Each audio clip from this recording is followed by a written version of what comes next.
If you're a startup founder who loves to build, then this video is for you. I'm really excited today to have the opportunity to interview the founder of 7 Shifts, a technology for restaurants. When sort of you're the sole programmer these days, the success and failure is hinging on you being able to execute.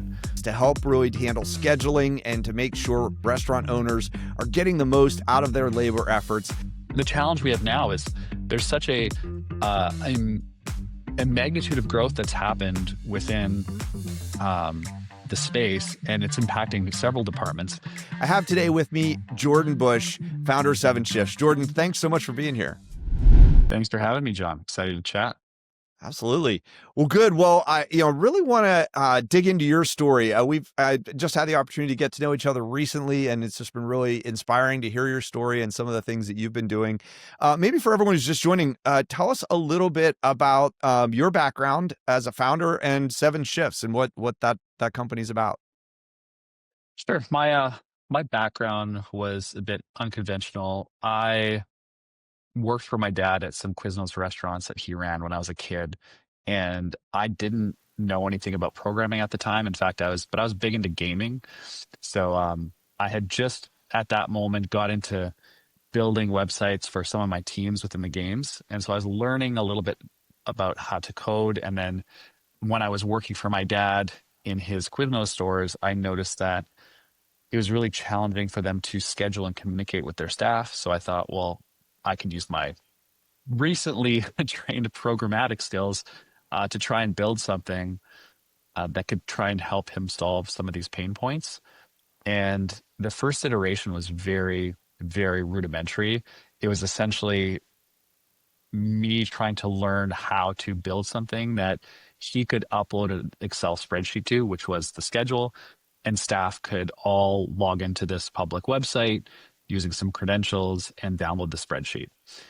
And at the time, everyone shared the same credentials. So it wasn't super secure, but also it was just a really, really great way to just get something in the wild that he found very useful. And that's really where it started. And it sort of built on top of that. Yeah. Well, and it sounds like there was a particular problem that he was having that you were starting to work on, and then you started to see some universality of it. Like, what was the initial problem as you saw it, and how'd you go about trying to solve it? Yeah, the problem was everyone was calling into the store saying, "Hey, when is the schedule up? Is the schedule up? Okay, it's up. When do I work?" And people were busy. It's a quick service restaurant, or like even if it was a full service restaurant, people are serving the customers. You're not answering the phones to 30 staff members that are asking when their schedule or when they work and what their schedule is. Like, it was so inconvenient for the people that were on the floor. On top of that, when people were in the store putting down their availability, because we're all students at the time, so we can't work every day.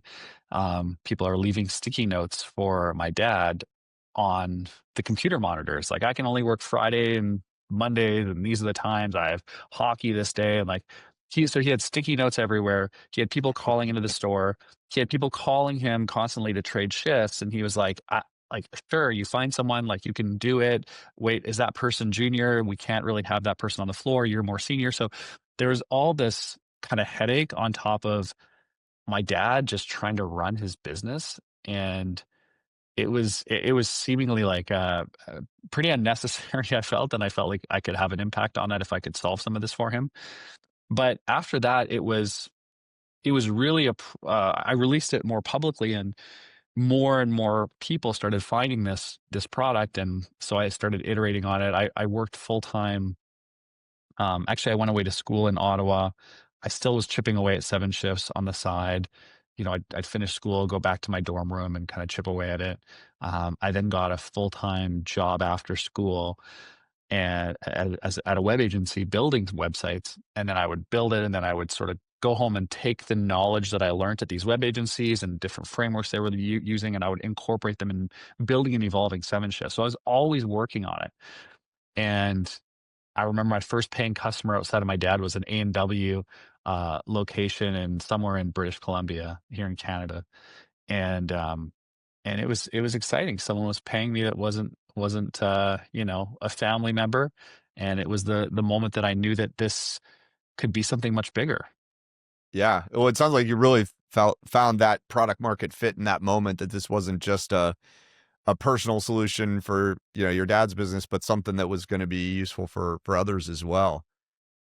Exactly, and I think that one of the challenges, I think even as we continued, or as I continued to build the business, because it was just me at the time, I managed to convince a few other co-founders to join kind of what I was doing, and sort of on the hopes that, hey, if we want this to be big, well, where do you go to build a big company? Mm. Well, you go to the Bay Area. There's a bunch of tech companies there. There's some investment there. We can build a really big company. So I applied to this accelerator with two products that I had: Seven Shifts and then a taxi estimation app that I sort of had built in around a similar time. Um, but from there, Seven Shifts got selected. Taxi Me did not. So we, and myself and a few other of my co-founders, they quit their jobs and they moved to the Bay Area with me.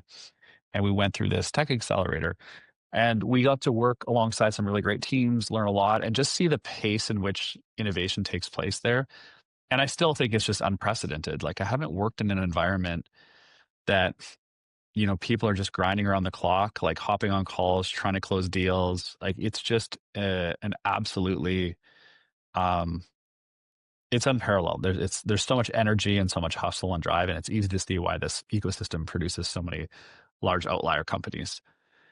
Um, and so one of the challenges that we had to go through as three co-founders and work through was, at the time, Seven Shifts, while it was inspired in the quick service restaurant industry, we took on a lot of different industries. And so we had dog grooming companies using the product, we had Oh, wow. medical companies using the product, construction companies using the product. And the amount of asks that came in to sort of make this product better were just so different from every request. And thinking back, it's sort of like, if you have not defined what you are and who you're for, you're sort of you're in this constant battle where, like, customers are sort of pulling you in these directions. Mm. And so we decided to say, hey, we're going to go all in on restaurants. We're going to be the best vertically integrated scheduling and communication platform for restaurants, and we're just going to own that vertical. And it was scary at the time because it meant isolating two-thirds of our customers. But in hindsight, we started to attract more partnerships with restaurant folks, with food distributors, with point of sales. Like, we sort of were first movers at building a bit more of a labor management product for the space that was really tailored to the space. And so scary at first, but the right move longer term. Yeah. Well, and I love that because, so much of even just taking an idea and getting a startup off the ground is getting really clear who that ideal customer profile is. And it's just interesting how that really played out for you, where it was like almost like your first push really got you into a lot of different customer segments, and then realizing how different they were in terms of what they needed a solution to do. Why'd you pick this one? What was it about this one that was most compelling? It was the fact that this is where Seven Shifts began. So there was a bit of ties to that. But there was also this feeling every time we said we had customers that were restaurants, people were like, oh, restaurants, they'll never pay anything.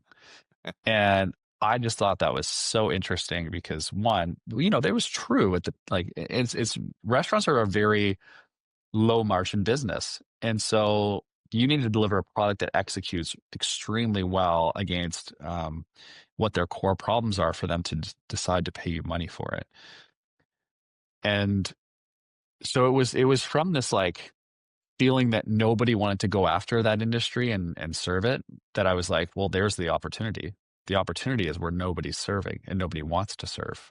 And what if we owned it and did the absolute best that we could in there? And that's really, and then that, in addition to the fact that restaurants are such a cornerstone part of society, like, there's something so exciting about being, like, serving this industry, and that it's a place where you go to socialize with your friends. Um, there's There's you sort of break bread and you're around food, and it's just like the social fabric I feel that brings us together that was exciting to me, like in the way that's so different from retail. Like you don't finish your job at Best Buy and like hang around the iPhone stands until midnight, right? You go to a restaurant with your friends and hang out there. And so there's just this natural kind of pull and hangout point that's cool. And restaurants are all so different and have a different culture and a different vibe about them that I thought was just so fascinating. And so really wanted to sort of be a part of serving these customers and to get it to experience, to sell into them and to go visit them and feel what that's like to be in this different environment. So I just like restaurants in general. Yeah, that's awesome. What did it look like getting to know, like, once you really did focus in on this, what was the, I guess the technical terms always around like customer development. Like what were some of the things you were doing to engage with the customer and just really understand them, empathize with their situation, and also make sure you were building the product in a way that aligned with what they were doing? It's something that I still do to this day. And it's most when in doubt, just go back to the ground level where the customers are. Like if you're ever having a day where you're like, what should I be doing? Am I doing the right things? Which happens to founders, where you're doing things, but then sometimes you're sort of like, you may feel like you're a bit disconnected, or you feel like you're not like maybe you're not as close to the problems as you once were. And so I make it part of my week to spend time, um, really just like listening to calls, and like I'll go visit some customers here locally, or whenever I travel, I'm visiting customers. Um, and I think that proximity to them is so, so important, and something I don't think people should ever delegate away. It's something that, and the same goes to like different departments as you scale a business and you want to understand like how you can be better at something. Well, if you're running a support team, go through the support lines yourself. Go through what it's like to experience support as a customer. Like no sitting on your ivory tower. That goes for everyone, CEOs included. Like if you're a sales leader, go sit beside your reps. Go listen to some calls that they're on. Go with a customer visit to them if it warrants it. Um, if you're on product, yeah, spend a lot of time with the customer. So many problems can just be solved and unlocked through just getting closer to the customer again. So, Yeah, I love that. Well, and yeah, I think it was in one of your recent LinkedIn posts. You talked about, you have the ability to just literally walk out your front door and go and stop in at any number of your customers that are yeah, walking distance, and be able to see what they're doing. And it's a luxury not a lot of people have. And I think that we forget that sometimes, even employees that work here. And I've worked at businesses where the customer is like, you don't really see them, or you got to schedule a call with them and it's hard to do that. And you still like don't get to experience their work environment in a way to empathize with them at a greater level than you otherwise could. But for us, we serve restaurants that are around us all the time. And given our scale, we're in pretty much every major city. And if you can spend a bit of time to go to that restaurant, at 7 shifts, we pay for you going to get a meal at a customer's restaurant. Go talk to them, ask them how it's going, see if you can get any feedback. Be like we try and sit in their shoes as much as possible. And it doesn't matter what department you're in. You can be in product, which is normal, or you can be in finance, which you'd say like, well, that's weird, like finance talking to customers. But like there's some really great ideas that come out of every department as long as you're talking to the customers. Um, I've seen people on finance teams pass feedback back to the mobile teams on things that could be better. So when you have sort of this culture of what I refer to as more of like an ownership culture, which is what I think has a ton of benefits, is that you have this feedback cycle built in to the rhythms of the company that can sort of, the collection of these things can make a business much greater when combined. So yeah. So talk a little bit about how that ties into developing the product. And I think one thing, and I've observed, if I got the sense of it, you didn't start out to be a coder or a programmer, but you kind of stepped into that. And so I'd just be kind of curious that journey, and then also when you talk about engagement with customers and building product, how do you see those dots connecting for yourself and for your team? Yeah, I think I've always been I think as it relates to like founding something, there's sort of the idea phase that people go through. And then from that, they sort of prototype something, they validate it, and they go through all these series of steps. But I didn't have a framework to go through necessarily. Um, it was probably just a lot of like first principle thinking, which is like, oh, this is a problem. Oh, what are the problems? X, Y, Z. Okay, maybe I can solve that. There was no like analysis of the TAM opportunity that was Right. done by me when I was 19, right? There was none of that. It was more just I want to build and I love building and I didn't know this at the time, but I've learned to know this more about myself, which is that the joy for me is being part of building something that folks use and get a lot of value from. And it meant, at least early days when we were building seven shifts, that I was very hands on and coding. And I had these ideas and I talked to customers and I could see exactly what I wanted it to look like. And instead of turning to someone else and saying, build this in this way, I was like, I don't want to delegate that. I feel like I should know how to do that. I should be able to build that. And teaching myself how to do that allowed us to move at a very fast rate, I would say. Because when sort of you're the sole programmer these days, the success and failure is hinging on you being able to execute. And then obviously the more folks you have in the mix, like that becomes there's help that comes after that. But I think early days, the importance of being part of the build process was really important. And then yeah, as you build out the team, you're able to give people context. You're able to um, help people be an extension of your building. But for me, even when we had 20, 30 people on our team, I was still coding and I was still building. It wasn't until like a little bit after that that I said, okay, well, I can't maybe or shouldn't be doing this as much. Um, but admittedly, I don't think there's a perfect formula for it.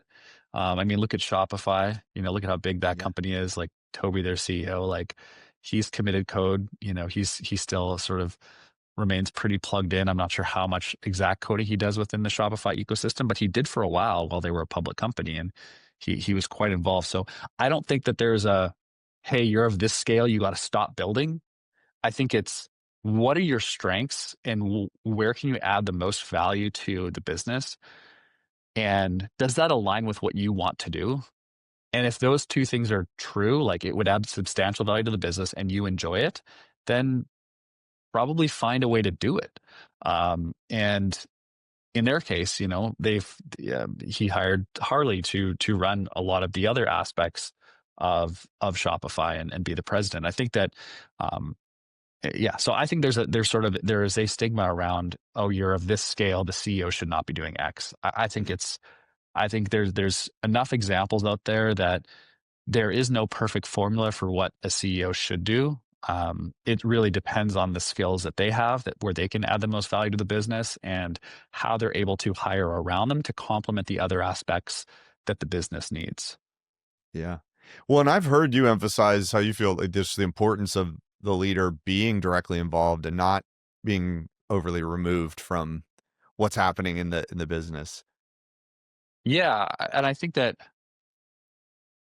more than ever right now, there's a lot of stuff changing in the AI world and with technology and it's just rapidly changing. And I think that what traditional teams have done is they've said, okay, well, I'm going to hire someone to do those things and trust that they're going to be really great at those things and I'll keep moving. But sort of like that was operating in this lens of that leader may have had enough context or had done that job before in marketing. So if they were a marketing or sales leader, they maybe were a sales rep, or they maybe did some sales go to market operations stuff on the team. And so they were at one point, they had some knowledge and they sort of know what to look for when they're hiring for the other parts as they level up to become leaders in a higher level. The challenge we have now is there's such uh, a, a magnitude of growth that's happened within the space, and it's impacting several departments, that I don't think it's appropriate to, and look, this may depend on the size of company, but certainly in our company of 225 people, it's no longer appropriate for someone to say, well, I'm just going to, we need more. I'm using this as an example, but we need more AI and workflow tools within our product organization. So I'm just going to hire someone to do that.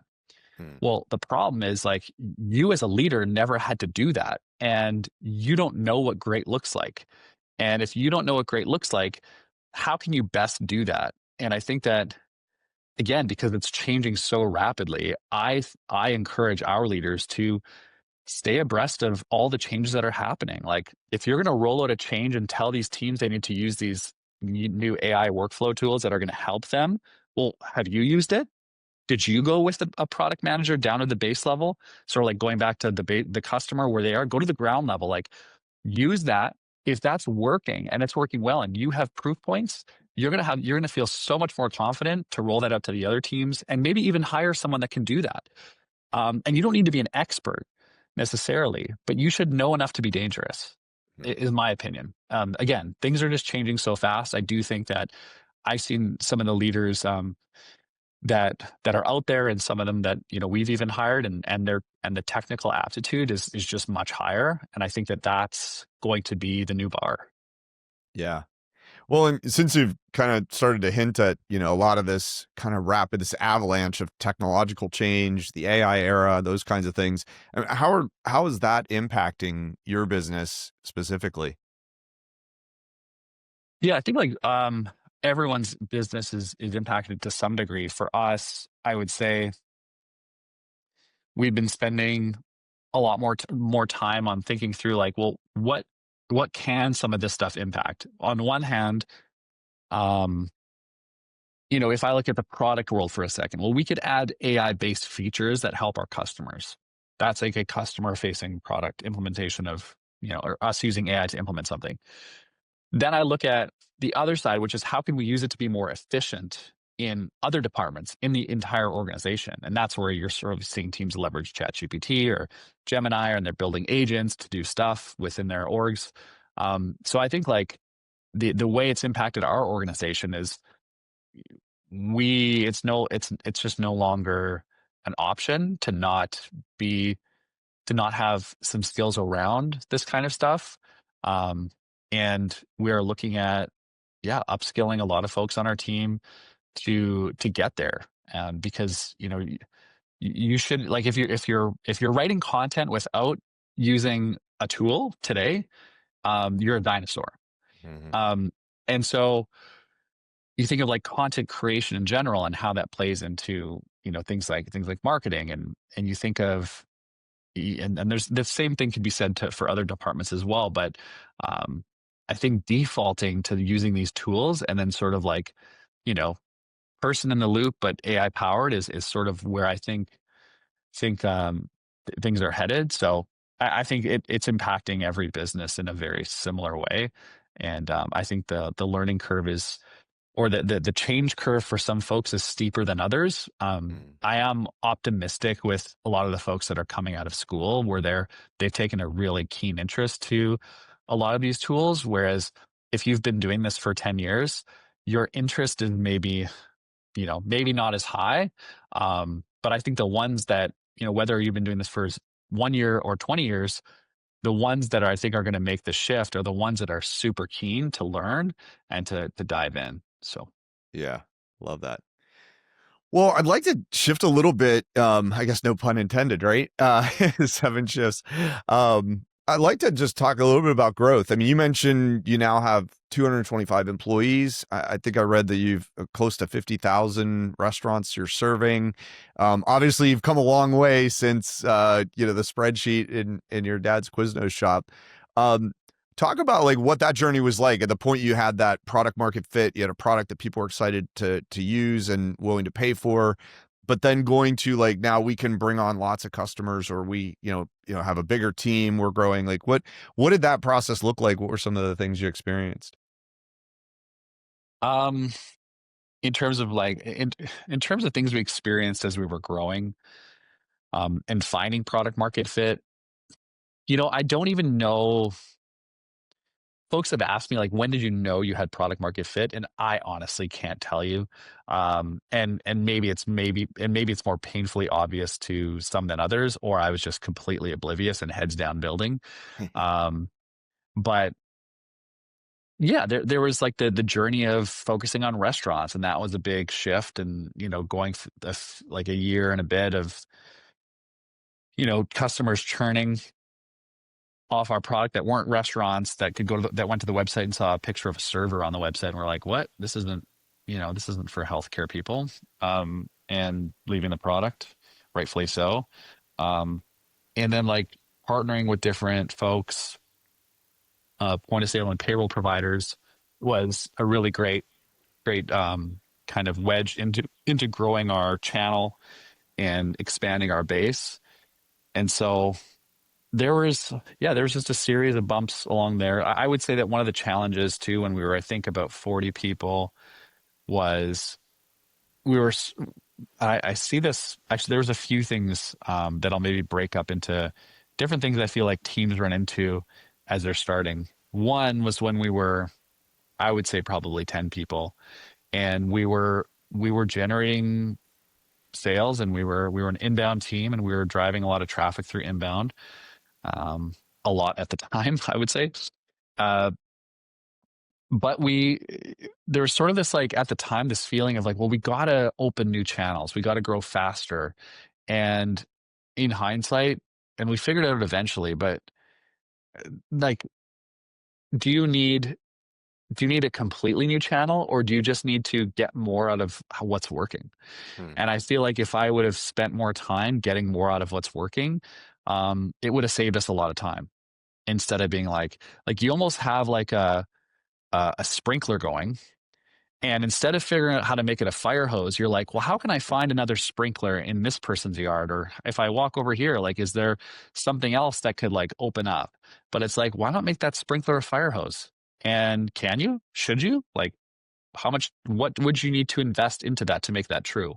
Hmm. And so I think that was in our case, it was integrating with point of sale companies. We integrated with point of sales, and we generated lead flow from that.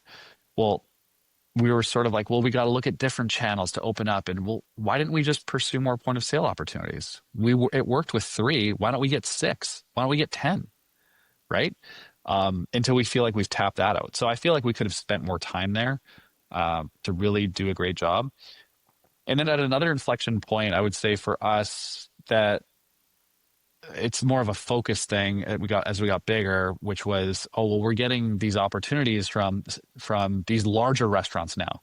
So you think, okay, well, I've done a great job focusing. I'm focusing on restaurants. Well, there's full service restaurants, quick service restaurants, juice bars, there's coffee shops, cafes, there's a small business segment, which are single units. There are enterprise restaurants that fit, kind of encompass all of those dining categories. So like, you think you're being focused, but then you sort of peel back the onion a bit, and you're like, wow, there's like a bunch of subcategories within here. So we had a lot of pull from like large enterprise brands earlier saying, hey, we need all these things. We would sign with you guys if you did all these things. And it was easy to get distracted by the amount of dollars that this customer could pay us. And we did spend a bit of time building some of this stuff, but it never really panned out. In the meanwhile, our core business, which were single unit independent operators, was giving, and it was working. And so I think less less distractions would have been a good thing for us to recognize earlier, and just stay focused on our core segment. Yeah, that's really good. So, yeah, definitely that focused kind of customer segment focus of the business. What were some of the things in terms of, a lot of times I think of growth in terms of, you know, people, process, systems. What were some of the things you were doing to be able to maybe systematize your operations or, get the right people in the right seats, those kinds of things? Um, yeah, I think probably different at different points of scale for us trying to get the right people in the right seats. But um, yeah, it wasn't like we had a big annual plan to say like here are the 5 seats we need to hire for next year. Like Yeah. even still, like I have trouble doing that. Um, because it changes so again, things are changing so rapidly right now and the skill sets are evolving. But I would say for us, it's like it got to the point where it's like, okay, well, we're of this size. Maybe like we've got all these HR requests coming in and or to like or questions like, around payroll and stuff like that. Like I don't know anything about that and accounting and I don't know anything about that. And it was important for us to say, okay, let's bring in someone that's can handle this. And it wasn't like we brought in a VP. We probably brought in like a manager, and then maybe they became a director. And then as we grew the business, maybe they got different roles as well as we moved up. But um, I would say that type of figuring out skill sets and needs was a little bit more fluid. Um, and it was really based on the things that I just saw that I felt like we needed as we grew. And we made some mistakes, right? We hired someone or many, like, a handful of people and it didn't work out for all these reasons. What I would say that was a big learning for us and something that I really am thankful of what we've done and where we are now, which is being able to hire, fire, and sort of like do that through a set of core values and behaviors that we champion. Because early days, if someone wasn't a fit, I would just let them go. And people at some point, you're like 20 people and they're looking around like, well, why did that person, why is Joe not here anymore? And it's like, well, I'd always have to, like, obviously I'd have to explain why that person's not here. And people like, oh, well, I liked that person. They were a nice person. And then, 4 weeks later, they're like, wow, we're actually moving faster without Joe. So it was like it was like people understood, but later they didn't, in the moment, they were just like, why are you just making such rash decisions that are seemingly just based on instinct? And it's because in early days, like that's all you have is your instinct. And you have to act quickly because one person can bring down a team of 6, 7 people very easily. And Absolutely. so you have to be super diligent about weeding people out and then like just telling the team why. But at a certain point, you have to build like a system around that and a framework. And for us, it was core values. And I really love this, what Jeff Lawson did at Twilio, the CEO of Twilio, where he sort of had this whole, I stole the idea from him, which was basically like, okay, let's get clear on what are the behaviors we want in this company and let's whiteboard me and the co-founders. Let's whiteboard the behaviors we want. If we could clone like 2 of the best people in this company, and so we sort of say, okay, these are the 2 best people. If we could clone them into infinity, here are the traits that we think they possess that are really necessary that we want more going forward. And we just whiteboarded, and we had this massive whiteboard full of things, and we sort of you did a keep till combine exercise and because some were the same. And so we said, well, what are the oxygen traits that these people need to have to like what can we not live without from a behavioral perspective?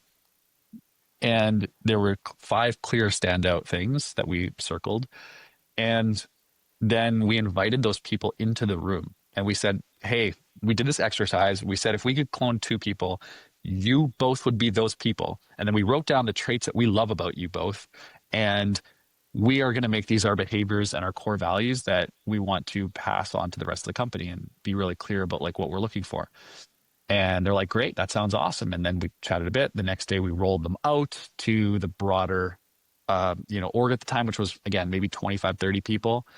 And it wasn't like, oh, this is super top down because these were high performers that everyone knew they were high performers. So everyone's like, oh, these 2 people are like bought in to these like behaviors that we need to champion as an organization. Like, okay, so that then when the co-founders are away and they're talking amongst themselves, you have these sort of inherent leaders in the organization that are like, guys, like I was a part of this process. Doesn't this make sense? Like they were sort of already trusted individuals in the org. So yeah, I did a few things that it brought a lot of trust into the org, and it also like made these people feel extra great. And and so now it's sort of like, hey, these are the behaviors we expect. Um, we hire, fire, and promote based on these behaviors, and now we sort of tell stories and we celebrate that on a monthly level at all hands. And it's just a reminder that like this is what it means to demonstrate that behavior, and that's why this person's getting a shout out. So we want to keep reinforcing those those great behaviors, and it's it's been a really good driving force of the culture and what we're trying to build here. But I think that's something that people struggle with is like too touchy feely, and but I think getting really like it is touchy feely unless you're really intentional about it. Like if you actually hire and fire by actual behaviors, people don't see that as like touchy feely. They're like, holy shit, this company really means when they say this and they stand by it.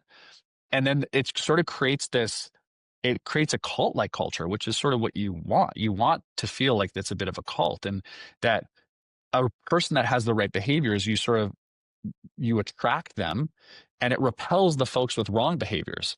The problem is when organizations don't adhere to the values is you get this murky gray water where nobody knows what's good and what's bad.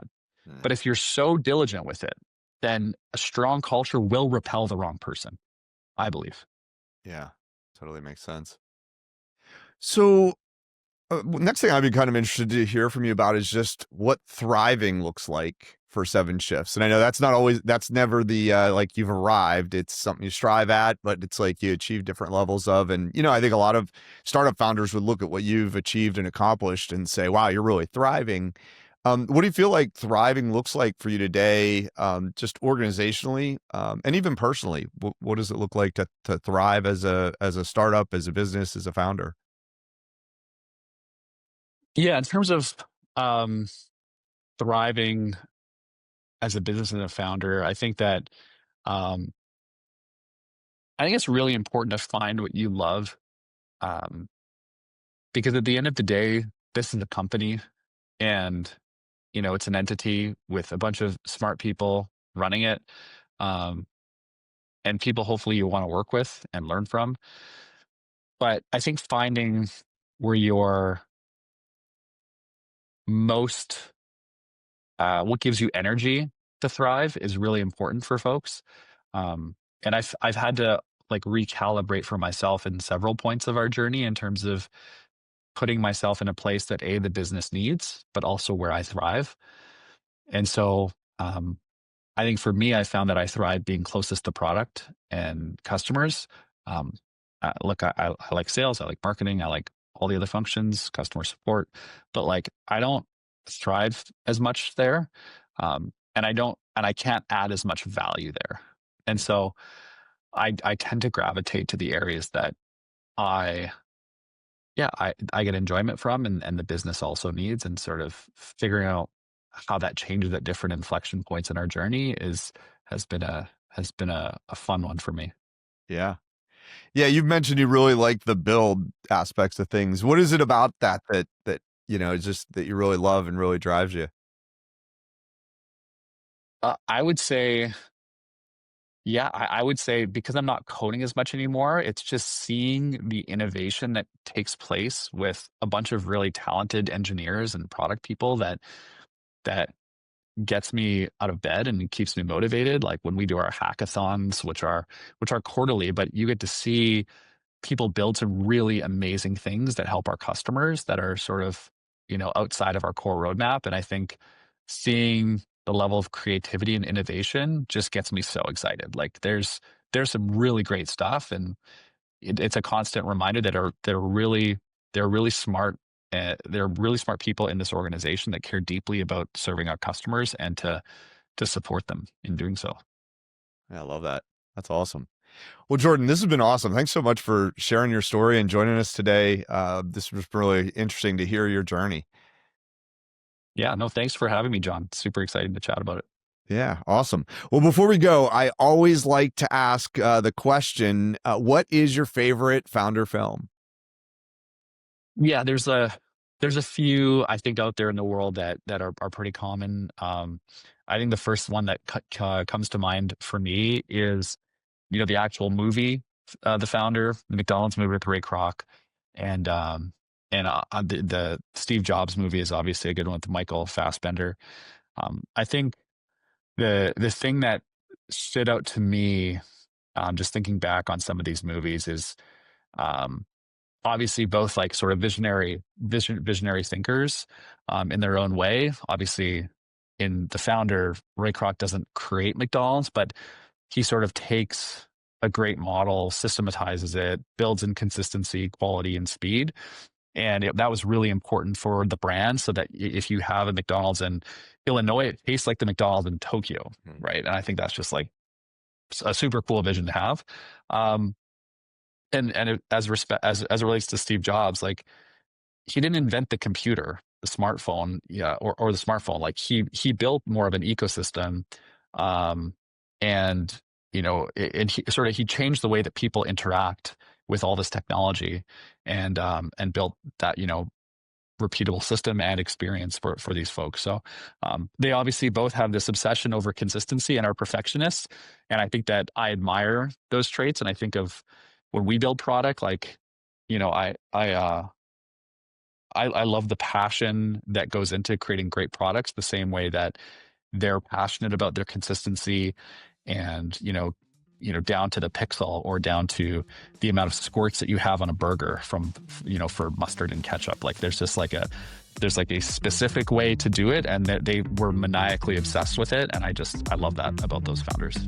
Yeah, I love that. Great examples, and great connection between those two founders in particular, which is really good. Jordan, thanks so much for being here again. This was a lot of fun. Really appreciate hearing your story.